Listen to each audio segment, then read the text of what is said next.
그렇게 이제 70년에 유대 로마 전쟁이 있고, 그리고 81년에 도미티아누스 황제가 이제 즉위를 합니다. 일단 먼저 러닝북을 구하셔야겠죠. 영상 아래에 있는 링크, PC일 경우에는 채널 아트의 링크를 클릭하셔서 들어가셔서 구하시면 한 10년 정도 뒤죠. 그리고 이 사이에 뭐 그렇게 기독교 박해 뭐 이게 그렇게 뭐 많지는 않았는데, 도미티아누스 황제 때 또 두 번째 대기독교 박해가 이루어지게 됩니다. 왜 그러냐면 이 도미티아누스 황제는 30살에 황제가 돼가지고 허영심이 많았습니다. 그래서 시저 같은 경우에는 나중에 죽고 난 이후에 신으로 추앙받았잖아요. 그래서 나중에 시저의 혈통들은 다 신의 아들이 되는 거예요.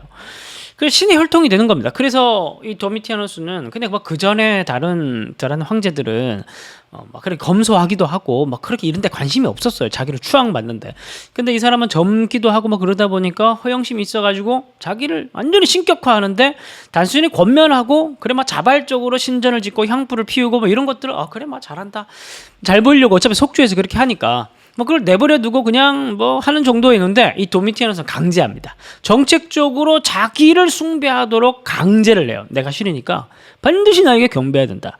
그런데 이 제국 안에서 유일하게 유일신 사상을 가지고 있었던 집단이 두 집단이 있었죠. 어디입니까? 유대인과 기독교인들이었습니다.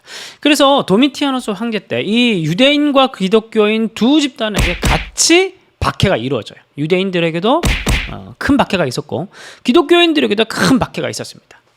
그래서 이 도미티아누스 황제 때 계시록이 기록되는데 우리가 이 계시록에 대한 내용들을 잘 정리해야 될 필요가 있습니다. 우리가 보통 이 계시록이라고 하면 사람들이 이상하게 성경 66권 중에서 여러 가지 이제 그 책들이 다양하게 있죠. 다양하게 있는데 유독 계시록만큼은 너무 어려워하는 것 같아요. 여러분 천국 가서 사도 요한 만날 거 아닙니까? 그 사도 요한이 와가지고 야 너희들 왜 내 책 안 읽었냐? 응? 너무 무서워서 계시록을 읽으면 뭐 이상하게 될까봐 뭐 이렇게 얘기를. 사도 요한이 야 내가 뭐 그렇게 내가 성경을 뭐 어렵게 썼을 것 같냐? 당연하게 그 시대에 7교회, 소아시아에 있는 7교회에 내가 보낸 거고, 그 평범한 사람들에게 보낸 그 책인데 그걸 뭘 그렇게 어렵다고, 그걸 무섭다고 그렇게 안 보냐? 네 안에 성령이 있고 내 안에 복음이 있고 믿음이 있으면 다 하나님께서 알게 하시지. 이제 그렇게 야단을 맞을 수도 있어요. 그래서 여러분 사실은 이제 계시록이 정말 가슴을 뛰게 하는 책입니다. 1장부터 마지막 장까지 쫙 읽어가면 그 휘몰아치는 그 힘을 느낄 수가 있어요. 휘몰아치는 힘을 느낄 수가 있어요. 정말 여러분들 이거 끝나시면 딴 거 다 안 읽더라도 슬기로운 성경통독 가셔가지고 계시록 꼭 처음부터 끝까지 한번 들어보십시오. 정말 여러분들 계시록 보는 눈이 열립니다. 근데 여러분 제가 지금까지 쭉 역사를 중심으로 해서 성경을 지금 쭉 풀어드렸죠. 역사 안에서 성경을 보니까 어때요 여러분들? 성경이 더 잘 보여요? 잘 안 보여요? 성경이 갑자기 이해될 것 같은 느낌이 들죠? 왜 그러냐면 성경이라는 책 자체가 제가 앞에서도 말씀드렸듯이 맥락이 있는 책이에요. 하늘에서 뭐 뚝 떨어진 책이 아니라는 거예요. 맥락이 있고 상황이 있고 쓴 저자가 있고, 저자가 있으면 독자가 있고, 저자와 독자가 가지고 있는 상황, 컨텍스트가 있어요. 컨텍스트 안에 텍스트가 주어진 것이기 때문에 컨텍스트를 잘 이해하면 tekst가 막 그렇게 복잡한 얘기 안 해도 저절로 이해가 되는 거예요. 우리가 누군가의 얘기를, 누군가 대화하는 얘기를 우리가 글로서 본다고 합시다. 그럼 우리가 그걸 글로서 읽지만은 그 글을 읽으면서 어떤 머릿속에 그림들이 떠오르잖아요. 저 사람의, 그리고 똑같은 말일지라도 이 말을 하는 사람이 어떤 의도, 어떤 마음, 어떤 태도로 얘기하는지 똑같은 글이지만 다르게 그림이 그려지잖아요. 성경이라는 책도 마찬가지입니다. 딱 보면 그냥 텍스트죠. 글. 근데 글이라는 거는 컨텍스트 안에 있기 때문에 맥락들을 봐야 느낌들이 와요. 그러니까 단순하게 이해하는 것, 이런 거, 우리가 뭔가 어떤 것들을 이해하는 것, 문자적인 것들을 이해하는 것에 있어서는 단순하게 뇌로 그냥 논리적으로 이해가 되는 게 아니라 그림들이 들어오는 거예요. 그림들이 종합적으로 들어올 때 우리가 이해했다라고 얘기를 하는 거예요. 근데 지금까지는 뭐 성경이라는 걸 뭐 너무 이제 우리가 좀 파편적으로 좀 이해하고 또 뭐 설교만 듣고 은혜만 받으려고 하다 보니까 성경의 그림들이 안 그려졌던 겁니다. 그래서 여러분들 참 이런 역사적 맥락 안에서 읽어가는 훈련들을 앞으로도 좀 쭉 하셨으면 좋겠는데 계시록도 마찬가지라는 사실을 여러분들 하고 들어가야 돼요. 계시록이라고 66권, 65권과 계시록 다른 책이 아니라는 겁니다. 자, 그런데 계시록 스스로가 자기를 무슨 책이라고 얘기하는지 우선 들어야 되는데 계시록 1장 1절을 보면 요한이 계시록 스스로가 자기를 뭐라고 얘기를 하냐 하면 예수 그리스도의 계시라라고 얘기를 해요. 여기서 계시라는 말은 묵시라는 말로 바꿔 쓸 수도 있어요. 그래서 요한 계시록이라고 하기도 하고 요한 묵시록이라고도 얘기하기도 해요. 그러니까 계시라는 말은 묵시라는 말과 같은 말인데 묵시라는 말 딱 들었을 때 여러분들 묵시라는 게 뭘까? 뭐 이런 생각이 좀 들죠. 여러분들 두 가지를 구분해야 됩니다. 1장 3절을 보면 이 예언의 말씀을 이라고 얘기를 해요. 그러니까 사도 요한이 계시록 자체를 이 특징들을 문학의 특징들을 얘기하는데 첫 번째가 계시예요. 묵시예요. 두 번째가 예언이에요.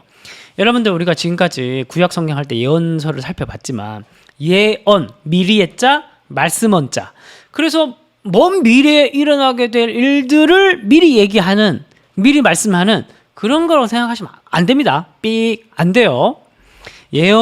성경에서 말하는 예언이라는 거는 여러분 고린도전서 14장 여기 보면은 방언 은사보다 무엇보다 예언의 은사를 구해라라고 얘기를 하죠. 근데 그 예언의 은사의 특징은 뭐예요? 뭔가 예언을 이렇게 말할 때 사람들이 죄도 깨닫고 또 이해도 하고 그렇게 하는데 방언은 이해 못하지만 예언은 이해하고 깨닫고 회개하고 돌아올 수 있다. 이렇게 얘기를 하잖아요.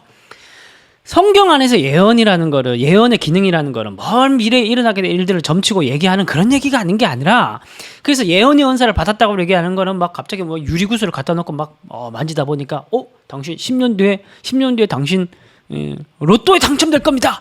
이런 얘기를 하는 게 예언이 아니라 성경에서 말하는 예언이라는 건 목회적인 메시지야. 목회적인 메시지. 그래서 이 사람들이 죄를 깨닫게 만들고, 그래서 하나님께서 예언자들을 보내가지고 그렇게 살면 안 돼. 너희들 이집트 의지하면 안 돼. 너희들 바벨로니아 아시리아 두려워하면 안 돼. 너희들 하나님만 봐야 돼.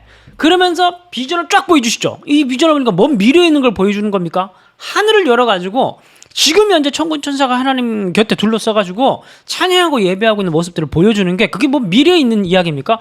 지금 현재 천상에 있는 하늘의 모습을 보여주면서 이 사람들에게 격려하고 위로하고 확신을 주고, 그게 목회적 메시지죠. 그걸 가리켜서 성경에서 예언이라고 하는 거예요. 그러니까 기본적으로 계시록이 가지고 있는 문학의 특징이 뭐냐 하면은 예언이요, 예언. 근데 예언이란 건 뭐예요?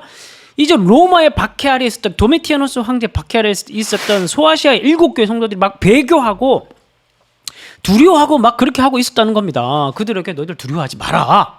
지금 예수님께서 입에 검을 물고 그리고 흰 옷을 입고 광채난 옷, 이게 요한계시록 1장에서 묘사하는 예수님 모습 아닙니까? 제가 그림을 그려보니까 괴물이 나오더라고요. 그러니까 이 괴물을 얘기하는 게 아니라 1절에 보면 묵시라고 얘기하죠. 묵시는 뭐냐면 예언과 달라요. 묵시는 훨씬 더 긴급한 상황, 훨씬 더 긴급하고 훨씬 더 지금 당장 깨닫게 만들어야 될 어떤 아주 그런 상황이에요. 그런 상황 때 많은 말들보다 뭐가 필요하냐면 확실하게 눈앞에 강렬한 그림들을 팍 보여주는 게 필요합니다. 그게 묵시예요, 묵시. 그래서 구약 성경의 묵시 문학을 가지고 있는 게 다니엘서입니다. 다니엘서에 보면은 얼뿔 달린 짐승 이게 여러 가지 그런 모양 나오잖아요. 이게 묵시예요, 묵시. 그림을 보여주는 겁니다. 그림. 그래서 그림을 딱 보여주면서 강렬하게 이해를 해버리는 거예요.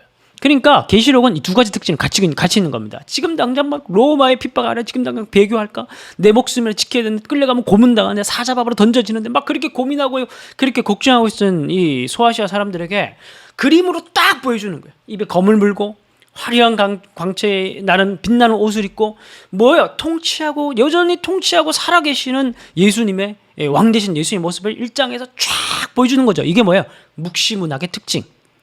그림 언어를 쫙 보여주는 거예요. 그런데 이건 무슨 목적을 가지고 있는 거예요? 이 사람들을 깨우치고 경고하고 너희들 끝까지 이기지 못하면 너희들 구원받지 못할 수도 있다. 너희들 배교하게 되면 너희 구원받지 못할 수 있다. 끝까지 이겨서 흰도를 취하라. 끝까지 너희들은 버텨서 너희들은 마지막 생명책에 그런 얘기를 계속하는 게 계시록 이야기 아닙니까? 그래서 예언의 예언의 특징도 가지고 있고 계시의 특징도 가지고 있는 거예요. 그리고 또 한 가지 1장 4절을 보면 아시아에 있는 7교회에 뭘 해요? 편지하노니. 편지예요, 편지. 그러니까 독자가 있고 그래서 편지 형식도 갖춰서 보내고 목적은 뭐예요? 예언의 목적을 가지고 있고 주된 형식은 뭐예요? 묵시라는 형식, 그림 언어, 상징 언어. 그래서 그런 상징적 언어들이 많이 은유적 언어들이 많이 등장하는 겁니다. 자, 어쨌든 이제 그런 편지 형식 바로 이러한 상황 가운데 있었습니다. 그리고 이런 상황 가운데 박해관도 노예에 있었던 아시아 교인들에게 보냈던 편지. 그리고 눈앞에 그림을 확 보여주는 거예요. 그림을 문학적 방식이 묵시적 방식, 비언어적인 요소로 눈앞에 팍 보여주는 겁니다. 그리고 예언의 즉각적인 악의 패배, 그리스도의 영원한 승리를 이제 그 사람들 믿을 수 있도록 확신할 수 있도록 이제 보여주는 책이다. 그게 계시록의 가장 중요한 특징이다. 자, 이제 계시록까지 마치게 되었습니다. 자, 우리는 이제 어떻게 살 것인가? 제가 이 스펙트럼을 마무리하면서 성경 66권 전체의 배경 역사도 정리를 하고 핵심 메시지를 정리해 가면서 마지막 여러분들과 함께 읽어보고 싶은 그런 말씀 구절이 있어요. 히브리서 11장 1, 2절인데 한번 다 같이 한번 각자 자리에서 한번 읽어보겠습니다. 시작. 이러므로 우리에게 구름같이 둘러싼 허다한 증인들이 있으니 모든 무거운 것과 얽매이기 쉬운 죄를 벗어버리고 인내로서 우리 앞에 당한 경주를 하며 믿음의 주요 또 온전하게 하시는 이인 예수를 바라보자. 성경의 결론,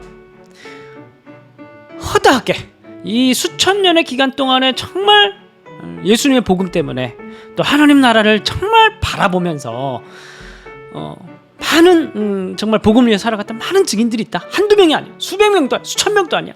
수만 명도 아니야. 수백만 명의 사람들이 있어요. 수백만 명의 사람들이.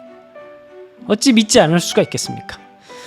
그래서 우리는 뭘 해야 되냐면은 이제 얽매이기 쉬운 죄를 모든 중독에서 그리고 우리가 얽매이건 복음 외에 우리를 얽매이고 있는 모든 것으로부터 벗어나야 돼요. 그리고 인내하며 경주를 해야 되는데 저 눈앞에 결승점이 있어요. 경주를 마라토너의 목표는 완주예요. 완주. 뭐 상은 1등은 못해도 최소한 완주는 해야 됩니다. 끝까지 우리가 신앙을 버리지 않고 포기하지 않고 인내로써 가늘고 길게 지금 당장 너무 주님을 위해서 어마어마한 일을 하려고 하지 마세요.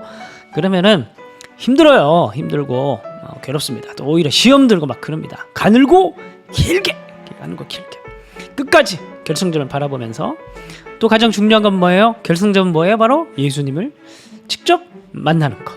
네, 지금도 예수님께서 우리 안에 계시지만 우리가 정말 예수님의 심판대 앞에 서서 예수님께 너 정말 잘 살았다. 하나님, 얘는 인정합니다. 얘는 내 백성 맞습니다. 그 예수님을 만날 그 결승점까지 생명의 멜로가를 받을 그날까지 달려가는 거. 이 세 가지를 우리가 꼭 기억하면서 그렇게 살 수 있었으면 좋겠습니다.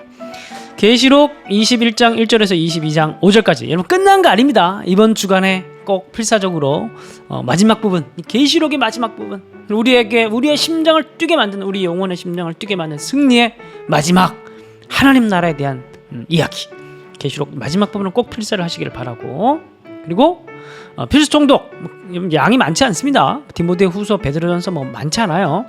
월요일은 디모데후서, 화요일은 베드로전서, 수요일은 히브리서 11, 12, 13 3장밖에 안 되잖아. 그죠? 그 다음 날은 계시록 18에서 22장 전부 다 박해받는 상황 가운데 승리할 것을 요구하는, 또 바라보게 만드는 그런 책들입니다.